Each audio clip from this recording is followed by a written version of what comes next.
అందరికీ నమస్కారం.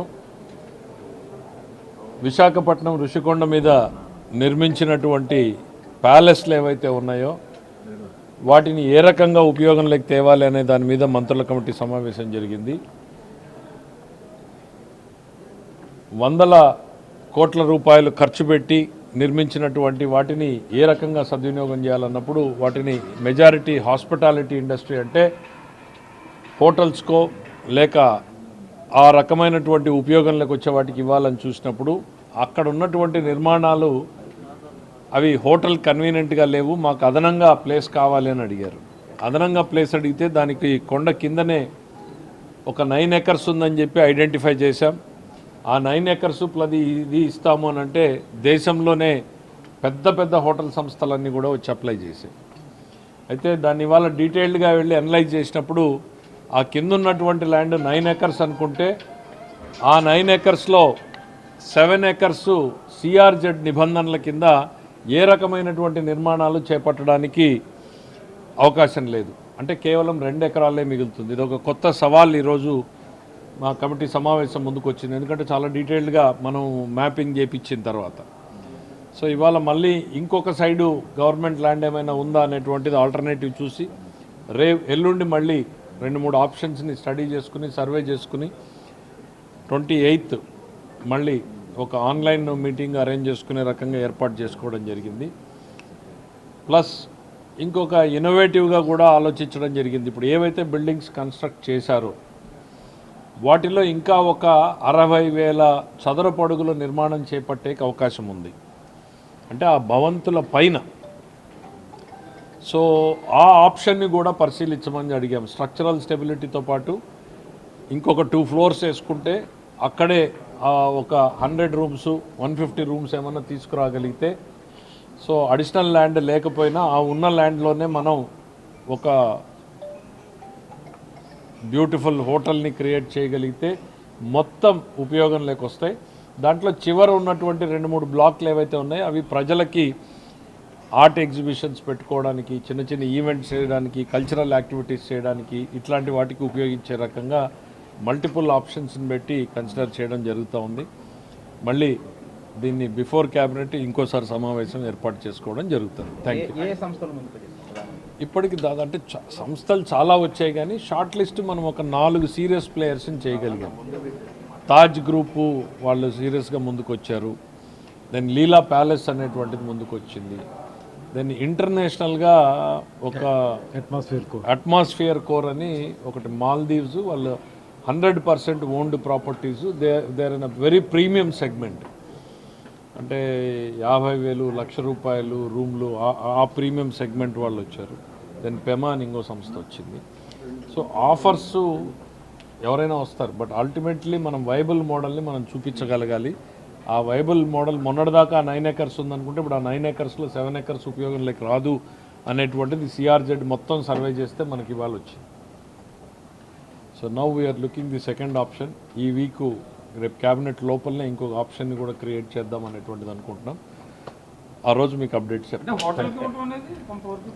More or less that is the viable option అని కనపడుతుంది. అంటే మనం మిక్స్డ్కి వెళ్తున్నాం. ఒక రోడ్డు పాయింట్లో ఉన్నటువంటివేమో ప్రజలకు ఉపయోగపడేలాగా కల్చరు, యాక్టివిటీసు ఈ రకమైన బ్లాక్స్ వదిలేసి మిగిలింది హోటల్కి ఇచ్చేటువంటి ఆప్షన్. అంటే ఏది చేసినా ఎకనామికల్గా ఆ ప్రాపర్టీ ప్రభుత్వానికి భారం కాకూడదు, ప్లస్ ఆదాయాన్ని సంపాదించి పెట్టేలాగా ఉండాలి అనేటువంటిది 2 ప్రధాన లక్ష్యాలతో పనిచేస్తాను.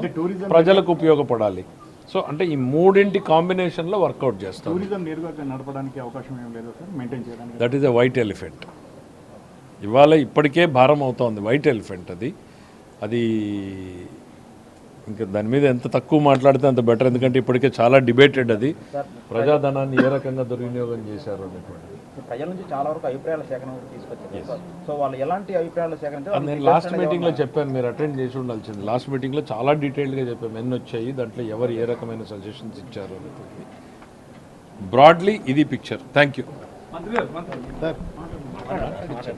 ఋషికొండ ప్యాలెస్ని వినియోగంలోకి తీసుకురావడానికి ఎలాగ మనం ముందుకెళ్లాలనేటువంటి ఆలోచనతో ఇది 3వ GOM మీటింగ్ చేసుకున్నాం.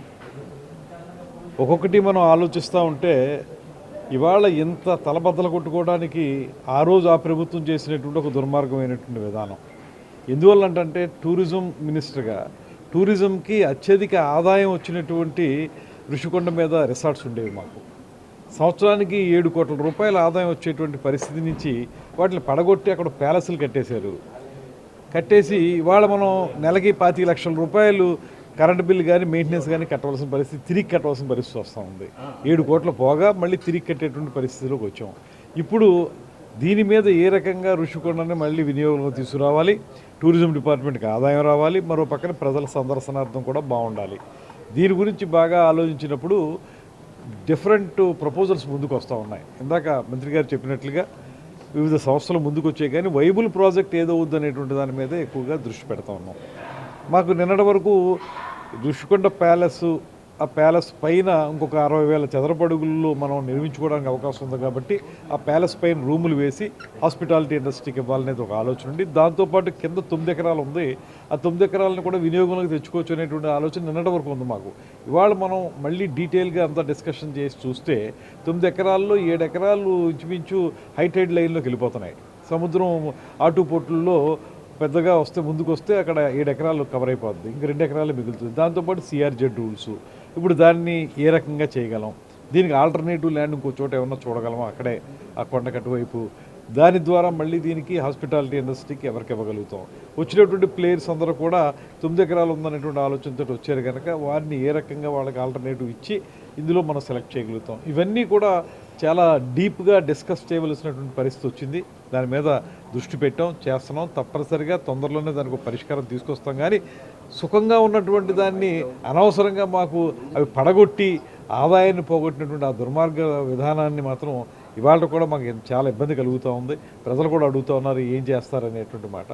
ఖచ్చితంగా హాస్పిటాలిటీ ఇండస్ట్రీ వైబుల్ ప్రాజెక్ట్ అవుతుంది మాకు. దానికి ఏ రకంగా దాన్ని ముందుకు తీసుకెళ్లాలనేది మళ్ళీ క్యాబినెట్ మీటింగ్ 29 ఉంది, దానికి ముందు ఒక మీటింగ్ చేసుకుంటాం. అప్పుడు ఒక కొలిక్ వస్తుందని ఆలోచిస్తున్నాం. అది రాగానే ముందుకు వెళ్తాం. సార్, ఇప్పుడు ఈ సినిమా టికెట్ల మీటింగ్ సంబంధించి ఇప్పుడు దాని గురించి ఇప్పుడు మనకి పాత గతంలో మీతో మొన్న నేను షేర్ చేసుకున్న విధంగా పాత జీవో ప్రకారం హై బడ్జెట్ ఫిల్మ్స్కి ఇలా పే చేయాలి, అలాగని ప్రతి సినిమాకి ఒక నిర్ణయం చేస్తూ ఉన్నాం. ప్రతి సినిమా రిలీజ్ ముందు దాని మీద తర్జన చేసి హోమ్ డిపార్ట్మెంట్ ద్వారా వాటిని క్లియర్ చేస్తూ ఉన్నాం.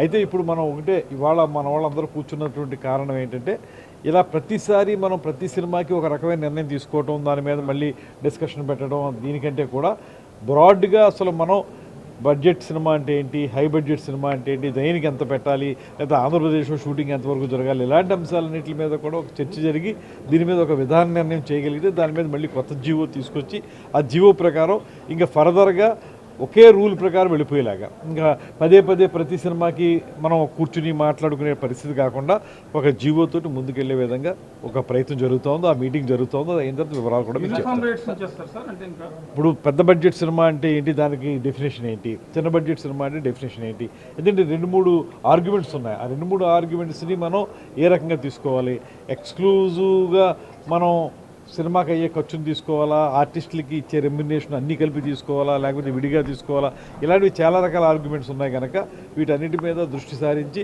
ఒక పూర్తిగా ప్రతి సినిమాకి, బడ్జెట్ సినిమాకి, హై బడ్జెట్ సినిమాకి ఏ రకంగా వెళ్ళాలనేటువంటి దాని మీద ఒక నిర్ణయం వస్తుందో ఆ నిర్ణయం వచ్చిన వెంటనే